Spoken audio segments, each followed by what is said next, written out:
এবার আর কোনো প্রকল্পই বন্ধ হবে না। এই মুহূর্তে পশ্চিমবঙ্গের নতুন মুখ্যমন্ত্রী মাননীয় শুভেন্দু অধিকারী কিন্তু বড় ঘোষণা করেছেন। হ্যাঁ, ভোটে জিতে মুখ্যমন্ত্রী পদে বসে প্রথম বৈঠকেই কিন্তু তিনি চমক দিয়েছেন। তিনি পরিষ্কারভাবে জানিয়ে দিয়েছেন, পশ্চিমবঙ্গে যে সমস্ত জনকল্যাণমূলক প্রকল্পগুলো রয়েছে বা সমাজ কল্যাণমূলক প্রকল্প রয়েছে, সেই প্রকল্পের কোনো প্রকল্পই কিন্তু বন্ধ হবে না।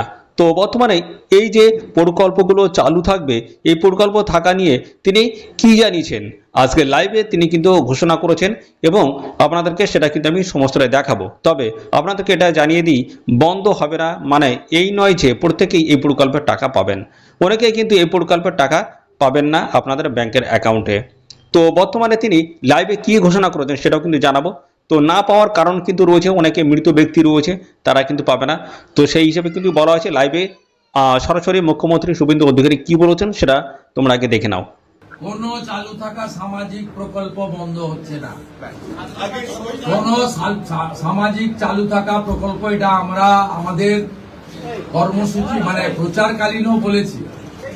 কোন চালু থাকা সামাজিক প্রকল্প সে 30 বছর আগের হতে পারে, 10 বছর আগের হতে পারে, কোন সামাজিক প্রকল্প আমরা বন্ধ করছি না। আমরা পেপারলেস অফিসও করব, আমরা সমস্ত পোর্টালগুলোকে আপডেটও করব এবং সমস্ত বেনিফিশিয়ারি ডিবিটির মাধ্যমে, যেটা নরেন্দ্র মোদীজির নেতৃত্বে দেশের সরকার করেছে, ডাইরেক্ট বেনিফিট ট্রান্সফারের মাধ্যমে হবে এবং সবটাই স্বচ্ছতার সঙ্গে হবে।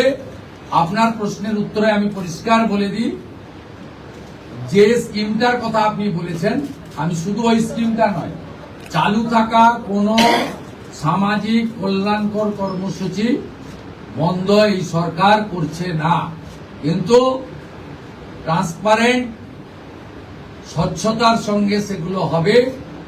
কোন মৃত ব্যক্তি তিনি কোন সামাজিক প্রকল্পের সুযোগ পেতে পারেন না, আপনিও বলবেন না পাওয়া উচিত।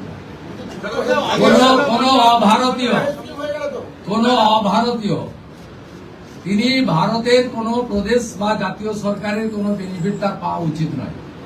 আমার প্রশ্নে, আপনার প্রশ্নের মধ্যে আমার সব উত্তর আছে। তো শুনতেই পেলে মাননীয় মুখ্যমন্ত্রী শুভেন্দু অধিকারী কিন্তু পরিষ্কারভাবে জানিয়ে দিয়েছেন যে তো সমস্ত পুরনো যে সমস্ত প্রকল্পগুলো রয়েছে, সেই সমস্ত প্রকল্প পর্যন্ত কিন্তু বন্ধ হবে না। তো মানে যে সমস্ত সমাজ কল্যাণমূলক বলো বা জনকল্যাণমূলক বলো, এই সমস্ত প্রকল্পগুলো কিন্তু বন্ধ হবে না, প্রত্যেকটা প্রকল্পই চালু থাকবে। ফলে এখানে কিন্তু মহিলাদের জন্য একটা সুখবর থেকেই যায়। যেহেতু লক্ষ্মীর ভান্ডার প্রকল্প বন্ধ হচ্ছে না, ফলে লক্ষ্মীর ভান্ডার প্রকল্পের নাম পরিবর্তন করে সেখানে কিন্তু অন্নপূর্ণা যোজনার যে 3000 টাকা সেটা কিন্তু দেওয়া হতে পারে।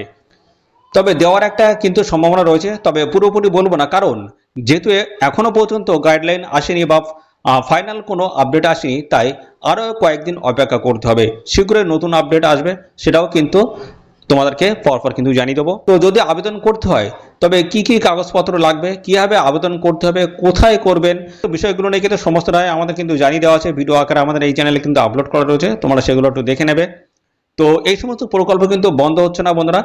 আর আগেই কিন্তু তোমাদের আমি বলে দিয়েছি যে সমস্ত প্রকল্প কিন্তু চালু থাকবে, কোনো প্রকল্প কিন্তু বন্ধ হবে না। তো এটা ছিল তোমাদের একটা দারুণ সুখবর। তো সমস্তটা আমি পরপর কিন্তু দেখিয়ে দিলাম। তো বন্ধুরা, এরকম নিত্য নতুন সমস্ত আপডেট পাওয়ার জন্য অবশ্যই এক্ষুনি আমাদের চ্যানেলটিকে সাবস্ক্রাইব করে রাখবে। যা যা নিত্য নতুন আপডেট আসবে সমস্তটা কিন্তু আমাদের চ্যানেল থেকে তোমরা পেয়ে যাবে। তো আজকের এই ভিডিওটি এই পর্যন্ত, পরবর্তী আরও একটি নতুন ভিডিওতে তোমাদের সাথে দেখা হবে। ধন্যবাদ।